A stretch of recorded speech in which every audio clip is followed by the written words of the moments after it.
Welcome to Swami Vivekananda institute. और आज के इस वीडियो लेक्चर में हम बात करेंगे सोशल लर्निंग थ्योरी के बारे में, जो कि पर्सनैलिटीज का एक भाग है, एक पार्ट है। ठीक है, तो उसी थ्योरी को हम आगे बढ़ाएंगे। इससे पहले मैंने इसका हाफ पोर्शन जो है इससे पहले वाले वीडियो लेक्चर में कवर अप किया है, तो अगर आप लोगों ने वो नहीं देखा है तो पहले वो जा करके आप एक बार वहाँ जा करके देख लीजिए, उसके बाद हम इसमें आगे कंटिन्यू करेंगे। बेसिकली हम बात कर रहे हैं एल्बर्ट बेंडूरा की सोशल लर्निंग थ्योरी के बारे में, कि उन्होंने किस तरीके से बताया कि बच्चा या कोई भी पर्सन है वो किस तरह से दूसरों के बिहेवियर से इन्फ्लुएंस होकर के सीखता है, लर्न करता है। ठीक है, तो बेसिकली इसी के बारे में बात करेंगे। थोड़ा सा मैं इसको और एक्सप्लेन करूंगी, जो पिछली क्लास में पढ़ा था उसका आपको एक शॉर्ट समरी देंगे, और शॉर्ट समरी के बाद में आज के आगे की इसकी लर्निंग करेंगे और आज इस चैप्टर को, इस टॉपिक को यहाँ पे एंड करेंगे।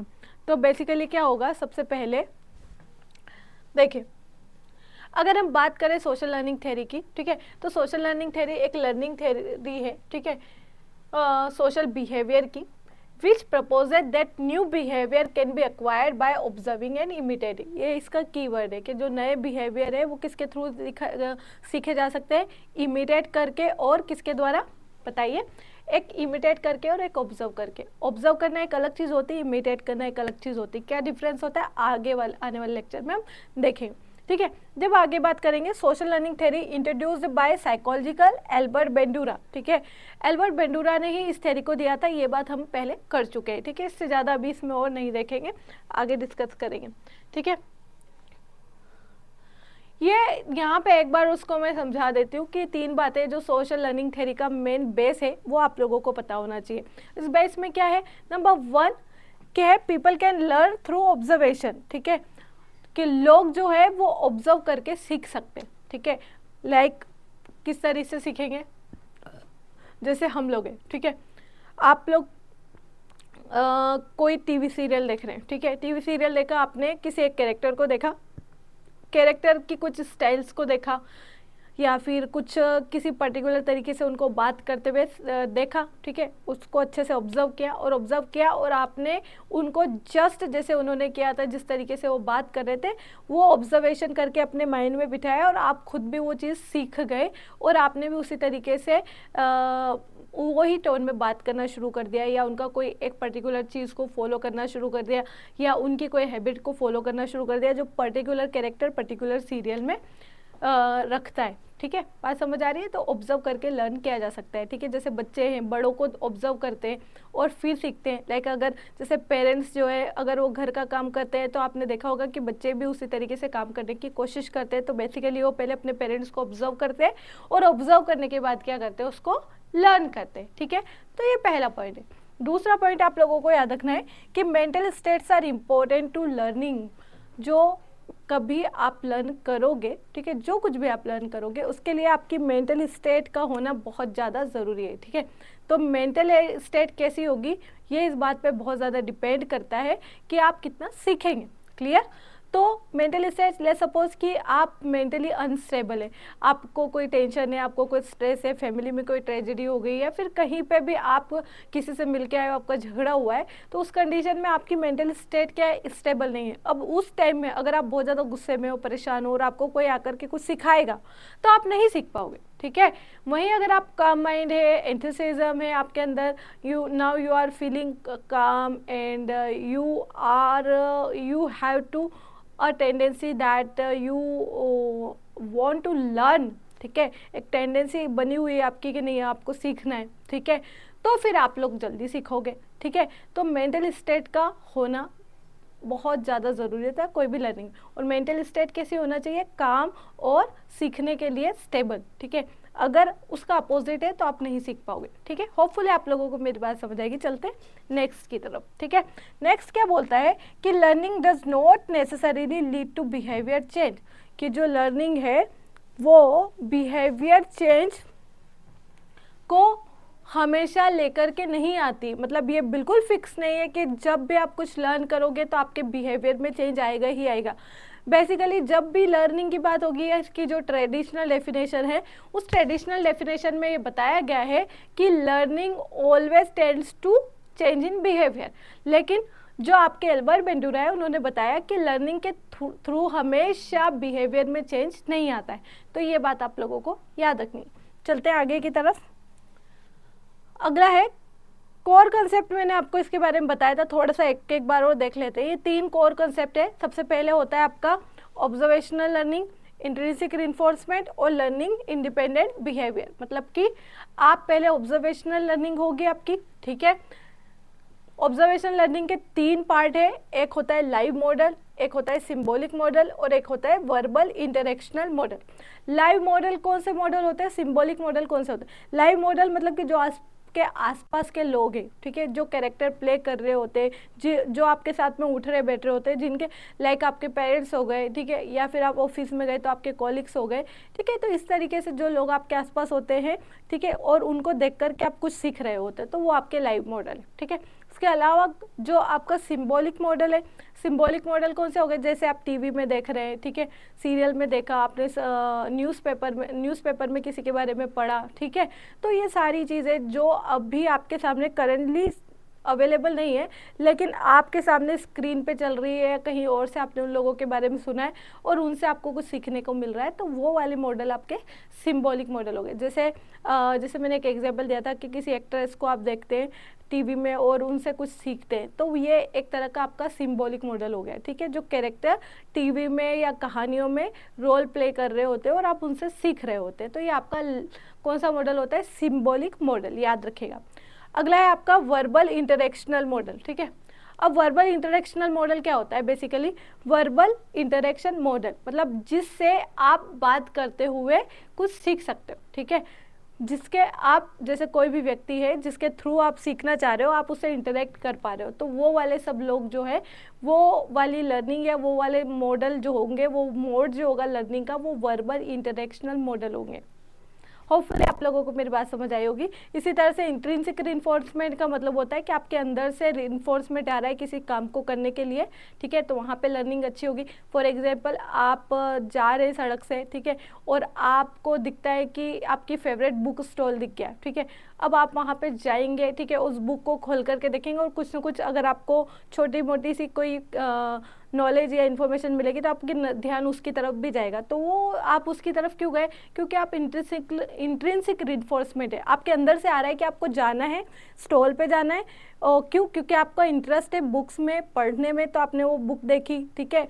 तो इस तरह से भी लर्निंग होती है जब इंट्रिंसिकली मोटिवेट होता है कोई भी पर्सन, ठीक है। तो इंट्रिंसिक रिइंफोर्समेंट बहुत ज़्यादा ज़रूरी है, अंदर से आना चाहिए किसी भी काम को करने के लिए। तो ये भी बिहेवियर लर्निंग का एक पार्ट है अकॉर्डिंग टू बेंडूरा, ठीक है। अब अगली बात करेंगे हम लर्निंग इंडिपेंडेंट बिहेवियर चेंज, ठीक है, व्यवहार परिवर्तन से स्वतंत्र सीखना, ठीक है। इसमें इन्होंने जो एक और बात कही थी, जैसे हमने वहाँ पे पढ़ा था अभी, कि ना व्यवहार परिवर्तन से मतलब इन्होंने बताया था कि ज़रूरी नहीं कि जो चीज़ आप सीखो उसकी वजह से आपके बिहेवियर में चेंज हो ही हो, ठीक है। तो there is no compulsion that कि every learning tends to behaviour change, ठीक है। फॉर एग्जाम्पल आपने मैथ सीखी, अब मैथ सीखने के बाद आपके बिहेवियर में क्या चेंज आएगा, या फिर आपने कुछ सिंगिंग सीखी, ठीक है, तो सिंगिंग सीखने के बाद में आपके बिहेवियर में क्या चेंज आएगा, ठीक है। तो हमेशा कुछ सीखने के बाद आपके व्यवहार में, बिहेवियर में चेंज आए, ये ज़रूरी नहीं है। तो ये 3 उनके कोर कॉन्सेप्ट है। चलते हैं आगे की तरफ। आगे की तरफ जब हम बात करेंगे बोबोडॉल का जो उनका एक्सपेरिमेंट था, मैंने इसके बारे में बात की थी लास्ट वीडियो लेक्चर में, तो मैं अभी वापस से बात नहीं कर रही हूँ, लेकिन एक थोड़ा सा बता देती हूँ। कुछ बच्चे लिए गए थे, इनके सामने एक टीवी पर मतलब एक क्लिप चलाई गई थी। उस क्लिप में एक अडल्ट था जो कि सामने एक जो था ये वाला इस टाइप का कुछ स्ट्रक्चर था, ठीक है, एक बोबो डॉल टाइप का ही स्ट्रक्चर था, उसको वो एग्रेशन के साथ में पीट रहा था। तो बच्चों ने इसको देखा और बच्चों को खाली कमरे में सिर्फ एक बोबो डॉल दी गई, तो बच्चों ने एग्जैक्ट वही बिहेवियर इमिटेट किया जो उन्होंने क्लिप में देखा था, ठीक है। उन्होंने भी बोबो डॉल को क्या किया, पीटना शुरू कर दिया, एग्रेशन दिखाना शुरू कर दिया। तो यही उनके जो ये एक्सपेरिमेंट उनके बिहेवियर थ्योरी का मेन क्या बना था, मेन एक्सपेरिमेंट का रीज़न बना था, ठीक है। चलते हैं आगे की तरफ। यहाँ पे उन्होंने ये वाली चीज़ इस पे बारे में बात कर चुकी हूँ, अब यहाँ पे बात करेंगे हम, थोड़ा सा देखेंगे। ये 3 टाइप्स ऑफ लर्निंग बताई है उन्होंने, जो कि बहुत इंपॉर्टेंट है, आप लोगों को याद रखना है। 3 टाइप्स ऑफ लर्निंग कौन सी हुई? एक बताई ऑब्जर्वेशन, एक बताई इमिटेशन और एक बताई मॉडलिंग। ठीक है, अब ये सब होते क्या एग्जाम में, यहाँ से क्वेश्चन आते हैं, इसलिए आपको ध्यान से समझना है। Observation, imitation and modelling.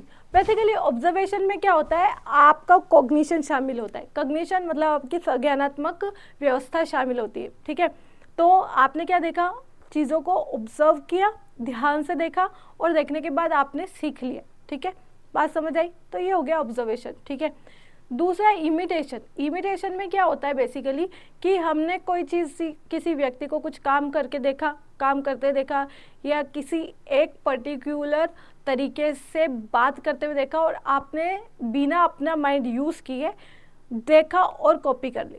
ठीक है, और सेम के सेम तरीके से, जैसे अगर कोई एक पर्टिकुलर तरीके से कोई एक्शन कर रहा है तो आपने उसको देखा और देखने के बाद आपने भी उसको सेम तरीके से एक्शन को कॉपी कर लिया। ठीक है, तो ये वाली जो लर्निंग होगी ये बेसिकली इमिटेशन होता है, नकल करना। ठीक है, और लास्ट वाले में जो होता है वो आपका क्या है, मॉडलिंग। बेसिकली मॉडलिंग में मॉडल वर्ड से निकला हुआ है। मॉडल क्या करते हैं, मॉडल रैंप पे चलते हैं। ठीक है, मॉडल हम बोलते हैं ना रोल मॉडल है। ठीक है, रोल मॉडल करते क्या, आप उनकी बात को सुनते हो, उनके एक्शन को देखते हो और उनको अपने लाइफ में इम्प्लीमेंट करते हो। ठीक है, तो मॉडलिंग बेसिकली यही होता है, जिस चीज़ की तरफ भी आप इंटरेस्टेड होते हो, जो कुछ भी आप सीखना चाहते हो, जिससे भी आप सीखना चाहते हो, आप उनकी बात को सुनोगे, सुनने के बाद अपना दिमाग भी यूज़ करोगे। ठीक है, और बेहतर कैसे किया जा सकता है, और उनके एक्शन को भी देखोगे और बेहतर कैसे किया जा सकता है, और फिर अपने अंदर इम्प्लीमेंट करोगे। यहाँ पे एज इट इज़ बात को कॉपी नहीं किया जाएगा, यहाँ पर चीज़ों को सोच कर, समझ करके, ऑब्जर्व करके फिर सीखा जाएगा और फिर अप्लाई किया जाएगा। तो this is the main difference between imitation and modelling. Hopefully आप लोगों को मेरी बात समझ आई होगी। चलते हैं आगे की तरफ।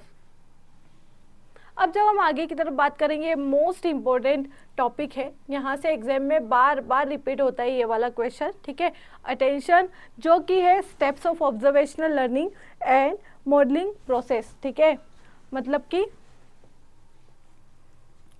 ऑब्जर्वेशन जो है, ऑब्जर्वेशन लर्निंग की प्रोसेसेस कौन कौन सी है। ठीक है, तो ऑब्जर्वेशन लर्निंग में 4 प्रोसेस है। कितनी है?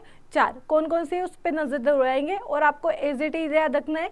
ये एग्जाम में मोस्ट रिपीटेड क्वेश्चन है, बहुत बार पूछा हुआ क्वेश्चन है। ठीक है, तो देखते हैं। सबसे पहले है आपका अटेंशन, फिर आता है आपका रिटेंशन, फिर आता है रिप्रोडक्शन और फिर आता है मोटिवेशन। ठीक है, हिंदी में बोलेंगे ध्यान, प्रतिधारण, रिप्रोडक्शन और अभिप्रेरणा। ये 3 तरह के होते हैं। ठीक है, अब ये क्या होता है, आपको इनको सीक्वेंस में याद रखना है। ठीक है, आप इसको सीक्वेंस में याद रखने के लिए क्या कर सकते हैं, याद रख सकते हैं ARM। आर के ऊपर टूक है ना, आर्म से याद रख लीजिएगा। ठीक है, आर्म से याद रखिएगा। ए से हो गया अटेंशन। ठीक है, आर से हो गया आपका 2 याद रखिएगा, रिटेंशन और रिप्रोडक्शन, और एम से याद रखिएगा मोटिवेशन। बेसिकली ये 4 स्टेप्स होती है ऑब्जर्वेशनल लर्निंग की। सबसे पहले अटेंशन। अटेंशन का मतलब होता है the degree to which notice the behaviour. ठीक है, आप कितने ध्यान से किसी चीज़ को नोटिस करें, किसी के बिहेवियर को नोटिस करें, उसको बोलते हैं अटेंशन। ठीक है, नंबर 2 पर how well we remember the behaviour. ठीक है, रिटेंशन का मतलब आपने कुछ चीज़ें बहुत ध्यान से देखी और उस ध्यान से देखने के बाद आपको, देखने के बाद उसको, वो बिहेवियर आपको कितना याद रहा। ठीक है, वो बिहेवियर कितना याद रहा, बेसिकली उसी को बोलते हैं आपका रिटेंशन। तो सबसे पहले अटेंशन मतलब ध्यान देना। ठीक है, किसकी तरफ, बिहेवियर की तरफ। दूसरा बात, कितना याद कर पाए आप उस बिहेवियर को, रिटेंशन। तीसरा है रिप्रोडक्शन। रिप्रोडक्शन मतलब कि आपने देखा, याद किया और याद करने के बाद आप खुद उस बिहेवियर को कितने अच्छे से वापस से इम्प्लीमेंट कर पा रहे। ठीक है, वापस से उस बिहेवियर को दोहरा पा रहे बेसिकली। तो वो होता है आपका, क्या होता है बताइए, क्या बताया मैंने आपको, रिप्रोडक्शन। ठीक है, और लास्ट में आता है मोटिवेशन। ठीक है, मोटिवेशन में क्या होता है, the will to emulate behaviour. ठीक है, मतलब कि इसी बिहेवियर को आगे इसी तरीके से कंटिन्यू करने के लिए मोटिवेशन आएगा। जब आप अच्छा सीख जाओगे, आप करने लग जाओगे, तो आपके अंदर एक मोटिवेशन आ जाएगा कि हाँ मैं कर सकता हूँ, और आगे भी इस चीज़ को आप कंटिन्यू करोगे। ठीक है, तो बेसिकली ये 4 स्टेप है किसकी, ऑब्जर्वेशन लर्निंग की, और आपको इसको इसी तरीके से याद करना है।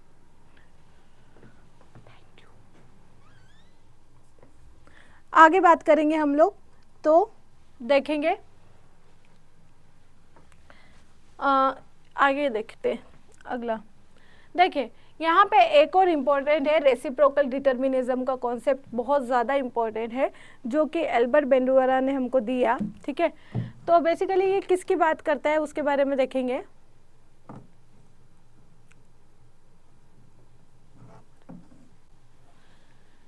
द इंटरेक्शन पर्सपेक्टिव यानी कि रेसिप्रोकल डिटर्मिनिज्म, याद रखिएगा रेसिप्रोकल डिटर्मिनिज्म का कॉन्सेप्ट एल्बर्ट बेंडुआरा ने दिया है अपनी ऑब्जर्वेशन लर्निंग थ्योरी में, ठीक है।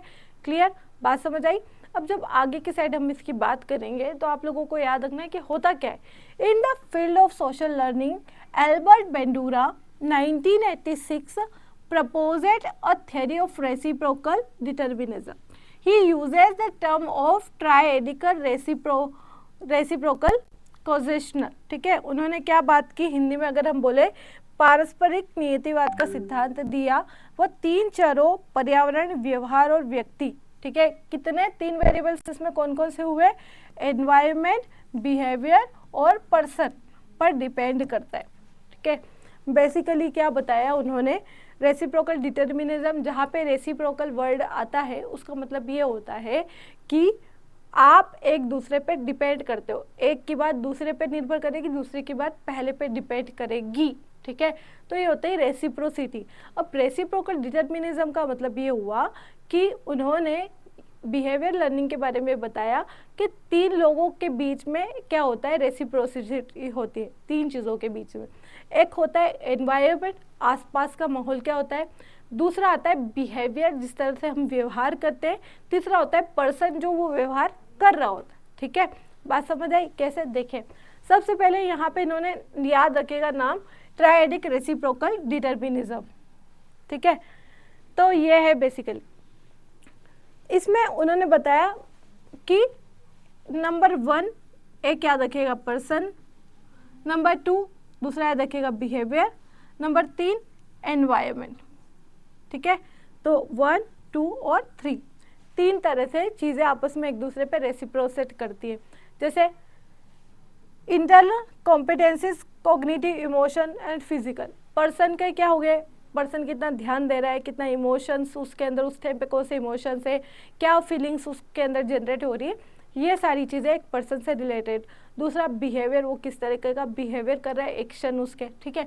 तीसरा होता है एनवायरनमेंट, आखिर उसका एक्सटर्नल एनवायरनमेंट कैसा है, आसपास के लोग कैसे हैं, लॉस क्या है, रूल्स क्या है, ये सारी चीज़ें मिलकर के डिसाइड करती है कि बच्चा का ऑब्जर्वेशन लर्निंग या पर्सन की ऑब्जर्वेशन लर्निंग किस तरीके से होगी, ठीक है।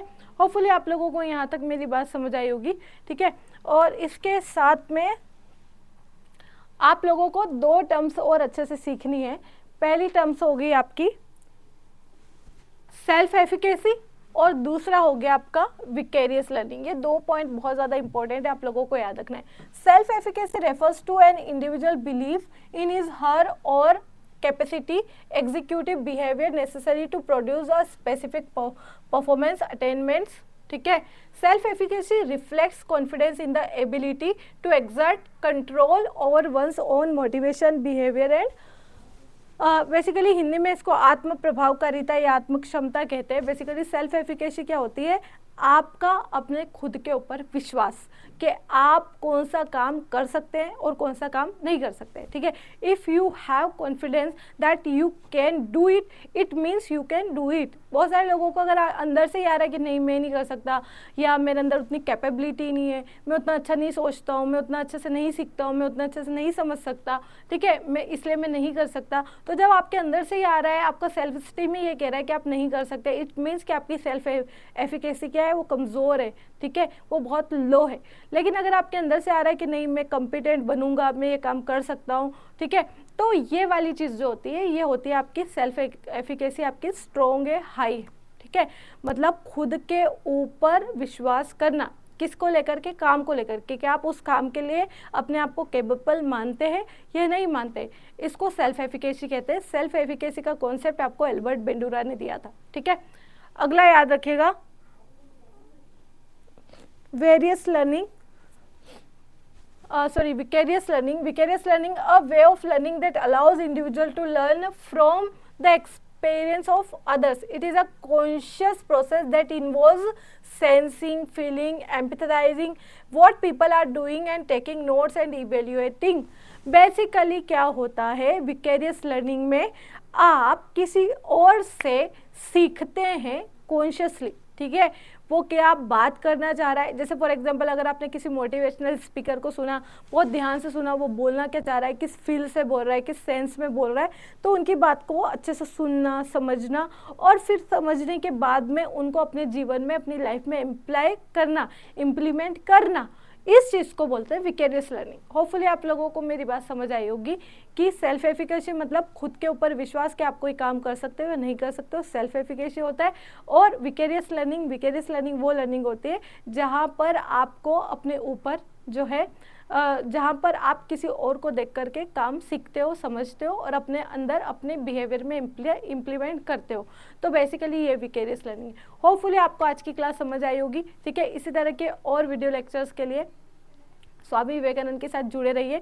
और अगर आपको कोई भी नेट जेआरएफ की साइकोलॉजी से रिलेटेड कोई भी आपका क्वेश्चन है, कोई भी क्वेरी है, तो नीचे कमेंट सेक्शन में ज़रूर मेंशन कीजिएगा, आपको ज़रूर उसका आंसर किया जाएगा। Thank you so much for watching, keep learning.